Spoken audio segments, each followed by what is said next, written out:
Hallelujah, hallelujah.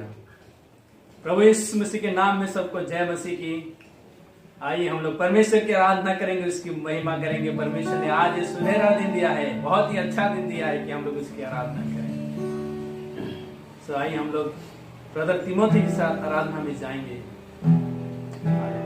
Hallelujah. आए कुछ गीतों को गाएंगे, परमेश्वर का महिमा करेंगे।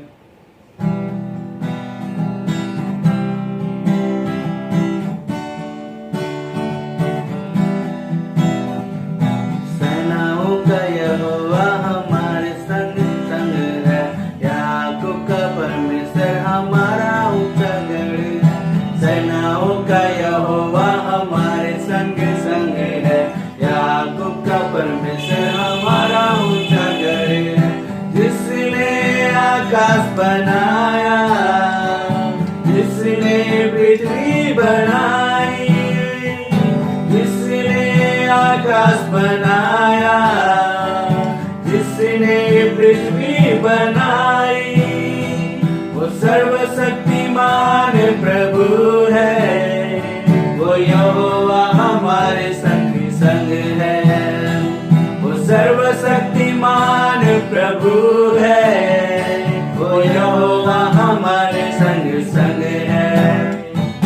सेनाओं का यहोवा हमारे संग संग है, याकूब का परमेश्वर हमारा ऊंचा गढ़ है। सेनाओं का यहोवा हमारे संग संग है, याकूब का परमेश्वर हमारा ऊंचा गढ़ है। लाजर को जिसने जिलाया, दानियल को जिसने बचाया, लाजर को जिसने जिलाया, दानियल को जिसने बचाया, जो संभव को करता है संभव, वो यहोवा हमारे संग संग है। जो संभव को करता है संभव, वो यहोवा हमारे संग संग है। सेनाओं का यहोवा हमारे संग संग है, याकूब का परमेश्वर हमारा ऊंचा गढ़ है। सेनाओं का यहोवा हमारे संग संग है, याकूब का परमेश्वर हमारा ऊंचा गढ़ है। समुद्र को जिसने दो भागा, जंगल में मार को निकाला, समुद्र को जिसने दो भागा, जंगल में मार को निकाला, जो वायदे को करता है पूरा, वो यहोवा हमारे संग संग है। जो वायदे को करता है पूरा, वो यहोवा हमारे संग संग है। सेनाओं का यहोवा हमारे संग संग है, याकूब का परमेश्वर हमारा ऊंचा गढ़ है। सेनाओं का यहोवा हमारे संग संग है, याकूब का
परमेश्वर को धन्यवाद देते इस समय के लिए।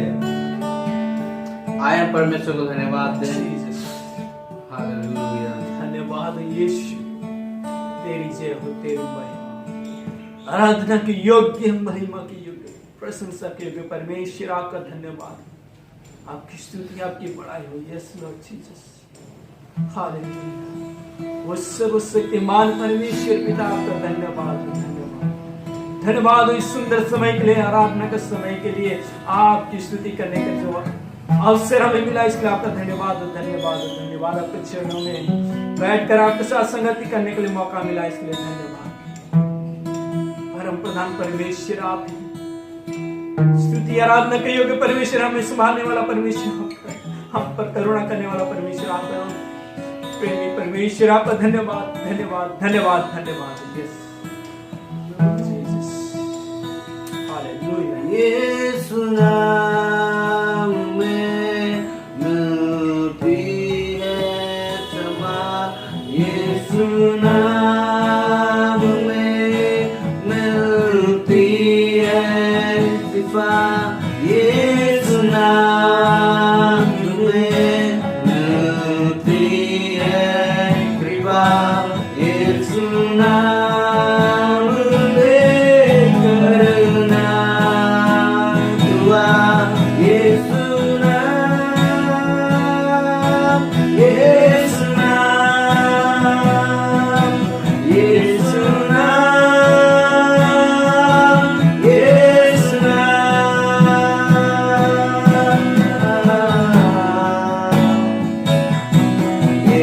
यीशु नाम, यीशु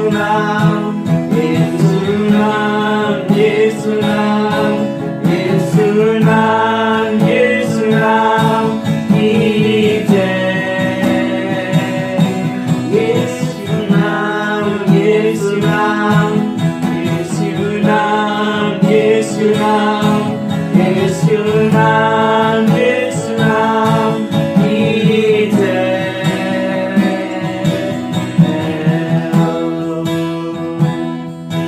यीशु नाम में मिलती है शिफा, यीशु नाम में मिलती है कृपा, यीशु नाम में मिलती है कृपा, यीशु नाम में करुणा, दुआ, यीशु नाम,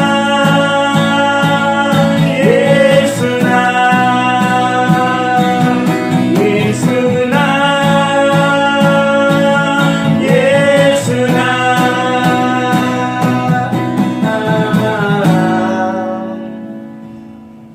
यीशु नाम, यीशु नाम, यीशु नाम, यीशु नाम, यीशु नाम की जय,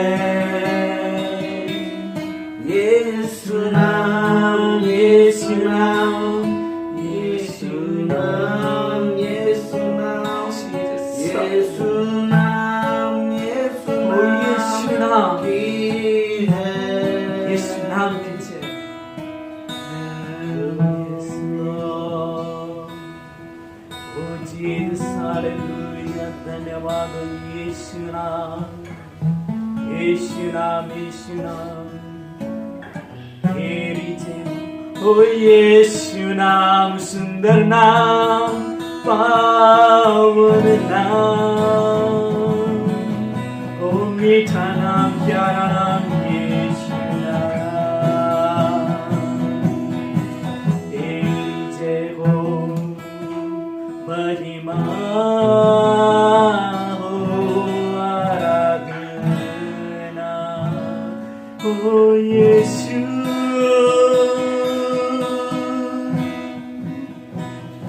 यीशु नाम, यीशु नाम, यीशु नाम, यीशु नाम, यीशु नाम, यीशु नाम की जय।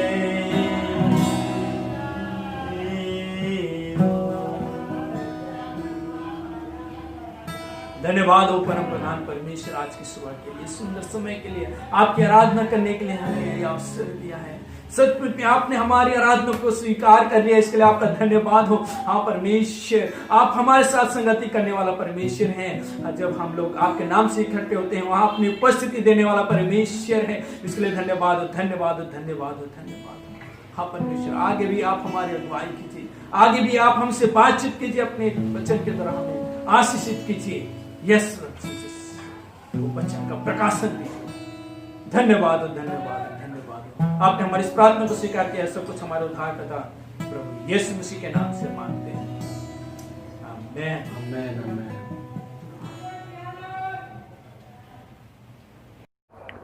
हालेलुया, परमेश्वर की महिमा हो इस सुंदर समय के लिए। आइए हम लोग परमेश्वर के वचन की ओर ध्यान लगाएंगे, परमेश्वर के वचन से देखेंगे परमेश्वर आज के इस दिन में क्या बातचीत करने के लिए चाहते हैं। और आज के दिन बाइबल से एक भाग में लिया हूँ, वो हमें गलातियों की पत्र में मिलता है। गलातियों उसका 5 अध्याय और उसका 16 वचन से लेकर 26 वचन। यहाँ पर इस प्रकार से लिखा हुआ, मैं सबके लिए पढ़ने के लिए चाहता हूँ। गलातियों 5 अध्याय 16 से लेकर 26 वचन। पर मैं कहता हूँ, आत्मा के अनुसार चलो तो तुम शरीर की लालसा किसी रीति से पूरी ना करोगे, क्योंकि शरीर आत्मा के विरोध में और आत्मा शरीर के विरोध में लालसा करता है, और ये एक दूसरे के विरोधी हैं, इसलिए कि जो तुम करना चाहते वो ना करने पाओ। और यदि तुम आत्मा के चलाए चलते हो तो व्यवस्था के अधीन ना रहे। शरीर के काम तो प्रकट हैं, अर्थात व्यभिचार, गंदे काम, लुचपन, मूर्ति पूजा, टोना, बैर, झगड़ा, ईर्षा, क्रोध, विरोध, फूट, विधर्म, डा, मतवालापन, लीला क्रीड़ा और इनके जैसे और काम हैं। इनके विषय में मैं तुमसे पहले से कह देता हूँ, जैसा पहले कह भी चुका हूँ, कि ऐसे काम करने वाले परमेश्वर के राज्य के वारिस ना होंगे। पर आत्मा का फल प्रेम, आनंद, शांति, धीरज, कृपा, भलाई, विश्वास, नम्रता और संयम है। ऐसे कामों के विरोध में कोई व्यवस्था नहीं। और जो मसीह यीशु के हैं, उन्होंने शरीर को उनकी लालसाओं और अभिलाषाओं समेत क्रूस पर चढ़ा दिया है। यदि हम आत्मा के द्वारा जीवित हैं तो आत्मा के अनुसार चले भी। हम घमंडी होकर ना एक दूसरे को छेड़े और ना एक दूसरे से ढा करें। आमीन। इस भाग में हम लोग देखते हैं कि किस रीति से पौलुस प्रेरित ने गंभीर बातों को लिखा है, और विशेष रूप से हम लोग यहाँ पर पवित्र आत्मा का फल के विषय में देखते हैं। आज की सुबह के समय में मैं आप लोगों से बातचीत करने चाहता हूँ, पवित्र आत्मा का फल के विषय में बातचीत करने के लिए चाहता हूँ। यहाँ पर 9 फल दिखाई दे रहा है। पवित्र आत्मा का फल वैसे तो एक ही फल है, 9 स्वाद है, इस तरह से भी हम लोग कह सकते हैं, समझ सकते हैं। तो इसके बारे में आज हम लोग देखेंगे। पवित्र आत्मा का वरदान के विषय में बाइबल में लिखा गया। पवित्र आत्मा का वरदान परमेश्वर देता है। परमेश्वर जिसको चाहता है उसको वह वरदान दे देते हैं।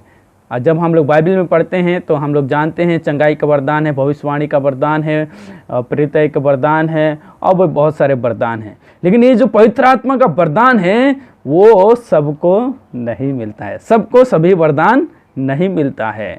लेकिन परमेश्वर जिसको जो वरदान देने के लिए चाहते हैं उसको वो वरदान देते हैं। उसके बारे में मैं बहुत ज़्यादा फोकस नहीं करने वाला हूँ। मैं पवित्र आत्मा का फल के विषय में आप लोग का ध्यान को खींचने के लिए चाहता हूँ। तो पवित्र आत्मा का वरदान परमेश्वर जिसको जितना देना चाहता है उसको उतना देता है। लेकिन जब पवित्र आत्मा का फल की बात आती है तो पवित्र आत्मा का जो फल है ये सभी विश्वासियों के लिए है। ये अंतर है, पवित्र आत्मा का वरदान और पवित्र आत्मा का फल, इन दोनों में बड़ा अंतर क्या है कि पवित्र आत्मा का फल सभी विश्वासियों के जीवन में दिखाई देना आवश्यक है। दूसरी ओर पवित्र आत्मा का जो वरदान है, जिसको जो वरदान मिला है उसके जीवन में वो वरदान दिखाई देना चाहिए। तो ये 2 बड़ा अंतर है। तो इसीलिए मेरे प्रियो, आज की सुबह में मैं आप लोगों को प्रोत्साहित करने के लिए चाहता हूँ कि हमारे अंदर से सभी प्रकार का वो फल दिखाई दे, अर्थात पवित्र आत्मा का वो 9 फल हमारे जीवन में, हमारे व्यवहार में, हमारे कार्य में, हमारे बातचीत में दिखाई देने पाएँ। उसी के लिए पौलुस प्रेरित यहाँ पर लिखा है। और जैसे हम लोग यहाँ पर पढ़ भी चुके हैं 16 वचन से लेकर 26 वचन तक, तो यहाँ पर कुछ बुराई या पाप के विषय में लिखा गया है। जिसको यहाँ शरीर का काम बताया गया है। शरीर का काम और आत्मा का काम, इस तरह से दो ग्रुप में बांटा गया है, दो भाग किया गया है। तो शरीर के काम जैसे हमने पढ़ा, यहाँ पर अगर आप देखिएगा तो 19, 20, 21 वचन में यहाँ 15 बातें हैं जो शरीर के काम हैं। और भी बहुत सारे काम होते हैं, लेकिन इस भाग के अनुसार 15 बातें हैं। कौन कौन सी बातें?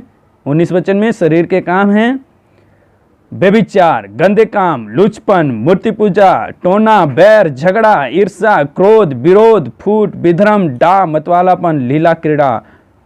यहाँ पर हम लोग देखते हैं इस तरह से ये 15 बातें हैं जो शरीर के काम को दर्शाता है, शारीरिक कार्य को दर्शाता है। और शारीरिक कार्य के द्वारा हमें आत्मिक लाभ नहीं होता है।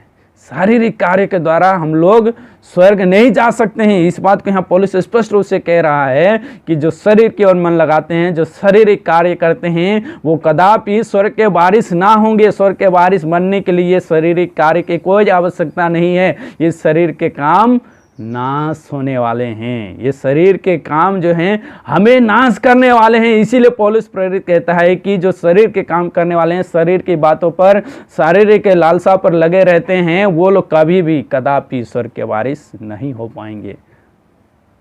मेरे भाइयों, मेरी बहनों, मैं इस बात को आज की सुबह में कहने के लिए चाहता हूँ कि हम लोग भी इस बात पे ध्यान दें कि शारीरिक कार्य के द्वारा हम लोग स्वर्ग के वारिस कदापि नहीं बन पाएंगे। तो हम कैसे बनेंगे? हम लोग जब बाइबल पढ़ते हैं तो हम लोग को मालूम है कि विश्वास के द्वारा हम लोग स्वर्ग के वारिस हो जाते हैं। जब हम लोग प्रभु यीशु मसीह पर विश्वास करते हैं कि वो हमारा उद्धार करता है, उसने हमारे लिए अपना लहू बहाया और अपनी जान दी, उसी बात पर विश्वास करते हम लोग को अनंत जीवन मिलता है, अर्थात हम लोग स्वर्ग के वारिस बन जाते हैं। फिर यहाँ हम लोग देखते हैं कि जैसे लिखा है 22 वचन में, पर आत्मा का फल। पर आत्मा का फल क्या है? प्रेम, आनंद, शांति, धीरज, कृपा, भलाई, विश्वास, नम्रता और संयम है। यहाँ हम लोग देखते हैं 9 बातें हैं। जहाँ हम लोग शारीरिक बातों को देखे पढ़े कि वहाँ 15 बातें हैं, लेकिन पवित्र आत्मा का फल के बारे में देखते हैं यहाँ 9 बातें हैं। यानी कि अगर तुलनात्मक ढंग से अगर कहेंगे, पवित्र आत्मा का फल यहाँ कम दिखाई दे रहा है, केवल 9 बातें हैं। लेकिन वहाँ शारीरिक कार्य की बातों को हमने देखा कि वहाँ 15 बातें हैं। तो निश्चित रूप से 15 जो नंबर है, ये 9 नंबर की संख्या से अधिक है। तो ये पवित्र आत्मा का फल ये कम क्यों है और शारीरिक के कार्य अधिक क्यों है? मेरे प्रियो, मैं ये कहने के लिए चाहता हूँ, मैं बताने के लिए चाहता हूँ कि पवित्र आत्मा का फल यहाँ 9 दिखाई दे रहा है, कम दिखाई दे रहा है, लेकिन ये शारीरिक कार्य से बहुत अधिक महत्व रखता है। दूसरे अर्थ में मैं इस तरह से समझाने के लिए प्रयास कर रहा हूँ कि कम बातें हैं, लेकिन ये जो शारीरिक कार्य अधिक है उनसे बढ़कर है। ये कम दिखाई दे रहा है संख्या में, लेकिन इसका कार्य बहुत बड़ा है, इसकी सामर्थ बहुत बड़ी है। ये उन 15 बातों या और भी अन्य शारीरिक कार्यों पर हावी होने वाला है। भले संख्या में ये कम दिखाई देता है, लेकिन ये कभी भी कमज़ोर नहीं है। हाँ मेरे प्रियो, ये किसी भी रूप से कमज़ोर नहीं है। यहाँ जैसे हम लोग देखते हैं आत्मा का फल, सबसे पहला क्या लिखा है? प्रेम। प्रेम कितना सुंदर लगता है सुनने में। और सभी मनुष्य को प्रेम चाहिए। इस संसार में सभी मनुष्य को क्या चाहिए? प्रेम चाहिए। ये पवित्र आत्मा का फल है। हाँ, 9 बातों में से सबसे पहली बात क्या है? प्रेम। सचमुच में प्रेम कितना अच्छा है कि नहीं? सब कोई प्रेम ही चाहते हैं कि मुझसे प्रेम करें, और हम लोग भी चाहते हैं कि हम लोग दूसरों से क्या करें? प्रेम करें। हाँ, बहुत ही अच्छी बात है कि प्रेम करना चाहिए। परमेश्वर प्रेम है और परमेश्वर चाहते हैं कि हम लोग एक दूसरे से प्रेम करें। तो ये पवित्र आत्मा का फल है, प्रेम। बहुत ही सुंदर, बहुत ही अच्छा। और जैसे हम लोग 1 कोरिन्थियों 13 अध्याय पढ़ते हैं, उसमें प्रेम के बारे में बहुत अच्छी तरह से वर्णन किया गया है। उसकी परिभाषा भी बहुत अच्छी तरह से दी गई है कि प्रेम कपट नहीं करता, प्रेम डाह नहीं करता है, वो अनृति पर नहीं चलता है, लेकिन प्रेम सब कुछ ग्रहण कर लेता है। हाँ, ये है प्रेम। ये है ईश्वरीय प्रेम, परमेश्वर का प्रेम। फिर आगे हम लोग देखते हैं आनंद। पवित्र आत्मा का फल में दूसरी बात क्या है? आनंद, रिजॉइस, आनंद। सचमुच में जिसने प्रभु यीशु को पा लिया है उसके जीवन में आनंद की बात दिखाई देती है। हम लोग इस संसार में देखते हैं बहुत सारे मनुष्य हैं, बहुत सारे लोग हैं जिनके पास कुछ कमी घटी नहीं है, लेकिन उनके पास आनंद नहीं है। हाँ, उनके पास ये स्वर्गीय आनंद या आत्मिक फल वाला आनंद नहीं है। उनके पास जो आनंद है वो सांसारिक आनंद है, क्षण भर का आनंद है, थोड़ी देर का आनंद है। लेकिन जो पवित्र आत्मा का जो फल वाला आनंद है ये क्षणिक आनंद नहीं है, लेकिन ये स्वर्गीय आनंद है, हमेशा हमारे जीवन में रहने वाला आनंद है। कितनी अच्छी बात है ना। ये पवित्र आत्मा का फल, ये आनंद जो क्षणिक आनंद से बढ़कर है, संसारिक आनंद से बढ़कर है। फिर उसके बाद में हम लोग देखते हैं शांति। शांति, अगर जीवन में सब कुछ हो, अगर शांति ना हो तो क्या लाभ? कुछ भी लाभ नहीं है। बहुत सारे लोग हैं दुनिया में, बहुत सारे क्या, सभी लोग हैं जो दुनिया में शांति चाहते हैं। क्या चाहते हैं? शांति, पीस चाहते हैं। उनके जीवन में शांति रहे, उनके परिवार में शांति रहे, वो जहाँ कहीं भी जाए शांति के साथ रहे। यही तो सबसे महत्वपूर्ण बात है कि मनुष्य को क्या चाहिए? शांति चाहिए। और मनुष्य संसार में क्या सोचता है, क्या करता है? वो सोचता है कि पैसे के द्वारा, वस्तु के द्वारा मुझे शांति मिल जाएगी, और वो लोग उस तरह से कोशिश करते हैं, लेकिन शांति वैसे नहीं मिलने वाली है, बिल्कुल भी नहीं मिलने वाली है। लेकिन ये परमेश्वर ही देता है, पवित्र आत्मा का फल है शांति। हाँ मेरे प्रियो, ये शांति परमेश्वर ही देता है, इसीलिए उसकी खोज में लगे रहना है। जब हम लोग विश्वास करते हैं तब हमें पवित्र आत्मा मिलता है, और जब हम लोग विश्वास करते हैं पवित्र आत्मा मिलता है, उसके साथ साथ पवित्र आत्मा का फल हमारे अंदर आ जाता है। देखिए कितनी अच्छी बात है कि पवित्र आत्मा का फल हमारे अंदर आ जाता है, यानी कि प्रेम, आनंद, शांति, ये हमारे अंदर आ गया। सिर्फ ये 3 बातें नहीं, 9 की 9 बातें हमारे अंदर आ जाता है। कितनी अच्छी बात है ना। अभी अगर आप ये सोच रहे हैं कि अगर हमारे अंदर आ गया तो हमारे जीवन में दिखाई क्यों नहीं दे रहा है, दूसरे मसीहियों के जीवन में, विश्वासियों के जीवन में वो दिखाई क्यों नहीं देता है? इसका कारण भी मैं बताने वाला हूँ कि हमारे अंदर अगर है तो वो बाहर क्यों नहीं दिखाई देता है। उसका एक बहुत ही महत्वपूर्ण कारण है, उसको मैं बताऊंगा। फिर आगे हम लोग देखते हैं क्या है? धीरज, पेशेंस। धीरज रखना बहुत अच्छी बात है। परमेश्वर चाहते हैं कि हम लोग धीरज धरने वाले व्यक्ति बने। संसार में बहुत सारे लोग चंचल हैं, वो धीरज रख नहीं पाते हैं, धीरज धर नहीं पाते हैं, लेकिन परमेश्वर की इच्छा क्या है कि हम लोग धीरज धरने वाले हों। फिर हम लोग देखते हैं और क्या है? कृपा। हाँ, कृपा या दया, कि विश्वासी लोग कृपालु बने, दयालु बने, दया रहित जीवन व्यतीत ना करें, लेकिन दया से भरपूर जीवन व्यतीत करें। उसके बाद हम लोग देखते हैं क्या है? भलाई। भला मनुष्य कौन है? बाइबल में हम लोग देखते हैं प्रभु यीशु मसीह ने एक बार कहा कि भला मनुष्य कौन है, और उसने सामरी व्यक्ति का उदाहरण दिया, और सामरी व्यक्ति ने किस तरह से उस घायल व्यक्ति की मदद की, वो घटना आप लोगों को मालूम होगी, इसलिए मैं उस पर ज़्यादा फोकस नहीं करूँगा। तो परमेश्वर चाहते हैं कि हम लोग भला मनुष्य बने, भलाई करें, दूसरों की भलाई करें, जैसे भी भलाई कर सकते हो ऐसे भला का कार्य करें, भलाई करते रहें। उसके बाद में और क्या है? विश्वास। परमेश्वर पर विश्वास, हमारे अंदर जो विश्वास है परमेश्वर के प्रति, यीशु मसीह के प्रति, वो अटल रहना है। वो विश्वास कम नहीं होना है, लेकिन विश्वास बढ़ते जाना, मजबूत होते जाना है। हाँ, यही तो खास बात है। फिर उसके आगे देखते हैं और क्या है? नम्रता। परमेश्वर चाहते हैं कि हम लोग नम्र बने, इसीलिए तो पहाड़ी उपदेश में प्रभु यीशु मसीह ने इस नम्रता की बात को जिक्र किया है, और वहाँ पर वो कहते भी हैं, धन्य हैं जो नम्र हैं। हाँ, परमेश्वर क्या कह रहे हैं, यीशु मसीह क्या कह रहे हैं? धन्य हैं वे जो नम्र हैं। नम्र लोगों को प्रभु यीशु मसीह धन्य कहते हैं। अगर धन्य व्यक्ति बनना है तो हमें क्या बनना होगा? नम्र बनना होगा। अपने आप को दिन नम्र बनाना पड़ेगा, तभी हम लोग धन्यवती कहलाएंगे। फिर उसके बाद हम लोग देखते हैं संयम। पवित्र आत्मा का फल में से 9वां जो यहाँ पॉइंट है वो क्या है? संयम, सेल्फ कंट्रोल। खुद को नियंत्रण में रखना बहुत जरूरी है। आज की इस दुनिया में अगर देखेंगे, अगर खुद के ऊपर कंट्रोल नहीं करेंगे, खुद के ऊपर में नियंत्रण नहीं करेंगे, बहुत सारे पापों में गिर जाएंगे, बहुत सारे बुराई में गिर जाएंगे, बहुत सारी बुरी संगति में फंस जाएंगे। आज की इस दुनिया में ऐसे ऐसे क्षेत्र हैं, ऐसे ऐसे काम होते हैं, ऐसी ऐसी जगह है, आराम से हम लोग पाप में गिर जाएंगे, हम लोग आराम से बुराई की संगति में, बुरी संगति में फंस जाएंगे। इसीलिए खुद को नियंत्रण करने की बहुत आवश्यकता है। इसलिए पवित्र आत्मा का फल में से संयम भी एक बात है कि विश्वासी लोग अपने आप को नियंत्रण में रखने के लिए जाने। देखिए कितनी अच्छी अच्छी बातें हैं ये 9 बातें। देखिए पवित्र आत्मा का फल है, एक ही है, पवित्र आत्मा का फल एक ही है, लेकिन उसका स्वाद अलग अलग है। 9 स्वाद है यहाँ पर, जिसका अभी हम लोगों ने देखा। अब महत्वपूर्ण बात ये है, जैसे आपके मन में भी ये सवाल उठा होगा, आपके मन में भी ये विचार आया होगा कि अगर ये पवित्र आत्मा का फल है, विश्वासियों के अंदर आ जाता है, विश्वास करने से पवित्र आत्मा मिलता है, पवित्र आत्मा का फल भी आ जाता है, तो बहुत सारे मसीहियों के जीवन में ये सारा फल क्यों नहीं दिखाई देता है, ये सारी बातें क्यों नहीं दिखाई देती है, उसके जीवन से ये क्यों प्रकट नहीं होता है? तो उसके लिए जो खास बात है वो ये है कि विश्वासी लोग इस पर जोर नहीं देते हैं, इस पर ध्यान नहीं देते हैं, इसको अपने व्यवहारिक जीवन में प्रकट नहीं करते हैं, उसको अपने अंदर ही दबाए रखते हैं।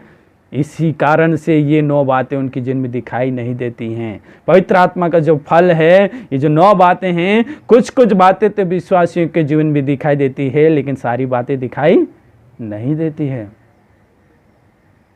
इसीलिए हमें प्रयास करना है, हमें कोशिश करनी है कि ये पवित्र आत्मा का जो फल है, 9 बातें हैं, सभी बातें हमारे जीवन से दिखाई दे, क्योंकि ये अनिवार्य है। परमेश्वर ने ये पवित्र आत्मा का फल विश्वासियों को दिया है, तो ऐसे ही अपने अंदर दबा के रखने के लिए नहीं दिया है। पवित्र आत्मा का फल जो मिला है, इसको बाहर प्रकट करना है, व्यवहारिक जीवन में इसको दिखलाना है। इसीलिए हम लोग को कोशिश करनी होगी, हमें पवित्र आत्मा की सहायता मांगनी होगी। पवित्र आत्मा की सहायता से ही अगर कोशिश करेंगे, ये सारी 9 बातें हमारे अंदर जो है वो बाहर निकलेगी और बाहर प्रकट होगा, दूसरों को भी दिखाई देगा।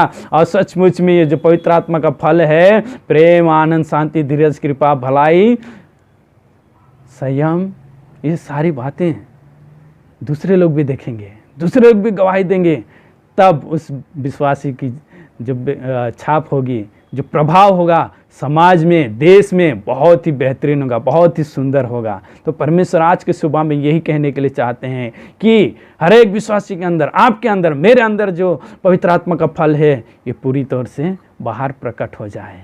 इसीलिए इस वचन में लिखा है, जैसे हमने पढ़ा, घमंड की बात तो छोड़ दें, घमंड ना करें। जब पवित्र आत्मा का फल हमारे व्यवहारिक जीवन में प्रकट होगा, तो घमंड की बातें नहीं होगा, हम लोग घमंड नहीं करेंगे। लेकिन जो घमंड करते हैं, इसका मतलब उनके अंदर पवित्र आत्मा का फल अंदर ही अंदर रह गया है, उसको वो लोग इस्तेमाल ही नहीं किए, दबा के रख लिए, बाहर प्रकट ही नहीं किए हैं। आज खुद को जांचने के समय है, हम खुद को जांचें, खुद को चेक करें कि हमारा जीवन कैसा है, हमारे अंदर से जो पवित्र आत्मा का फल है, वो कितना फल बाहर आ पाया है, कितना फल को हम लोग प्रकट कर पाए हैं, बाहर ला पाए हैं, कितना फल को हम लोग इस्तेमाल कर पाए हैं। आप अपने बारे में अच्छी तरह से जानते हैं कि आप चेक करें कि आपके अंदर प्रेम कितना है, आनंद कितना है, शांति कितनी है, विश्वास कितना है, संयम कितना है, धीरज कितना है, नम्रता की बात कितनी है। आप चेक करें कि कौन कौन सी बातें आपके जीवन, व्यवहारिक जीवन में अधिक दिखाई देता है, या कौन कौन सी बात अधिक ऐसे नहीं दिखाई देता है, वो अंदर ही दबी हुई है। जो बातें अंदर दबी हुई हैं, उनको भी बाहर निकालना है। हो सकता है आपके जीवन में इन 9 बातों में से 3 बातें व्यवहारिक जीवन बहुत अधिकाई से दिखाई देता है, और बाकी सारी बातों को लाने का प्रयास करें। पवित्र आत्मा की सहायता मांगे, प्रार्थना करें, पवित्र आत्मा निश्चित रूप से मदद करेंगे, और ये 9 का 9 फल आपके जीवन से जरूर बाहर निकल आएगा, और परमेश्वर आपको बहुत ही सामर्थ्य रूप से इस्तेमाल करेंगे। आपका जीवन और भी अच्छा हो जाएगा, आप आत्मिक रूप से और भी मजबूत हो जाएंगे। इसीलिए इन बातों के ऊपर हम लोग प्रतिदिन ध्यान दें और हम लोग प्रयास करें। परमेश्वर इस वचन के द्वारा हम सबों को आशीष दें। जय मसीह की। आज की आराधना को हम लोग यहीं पर समाप्त करेंगे, और मैं आशा करता हूँ परमेश्वर ने हमसे बातचीत की है, और इन वचनों को हम लोग याद रखें, इन वचनों को हम लोग प्रतिदिन याद करें और इसके अनुसार अपने जीवन को बनाएं और परमेश्वर की महिमा करें। परमेश्वर ने जो कुछ हमें दिया है उसका हम लोग ऐसे ही व्यर्थ ना जाने दें। परमेश्वर आज के बाकी समय में भी हमारे संग संग रहें, आपके संग संग रहें और आपको शांति दे, तसल्ली दे। जबकि हम लोग इस संकट काल में गुजर रहे हैं, परमेश्वर इस बारे से हम सबको संभाल के रखें, यही हमारी प्रार्थना है। परमेश्वर सबको बहुत ऐसे आशीष दे।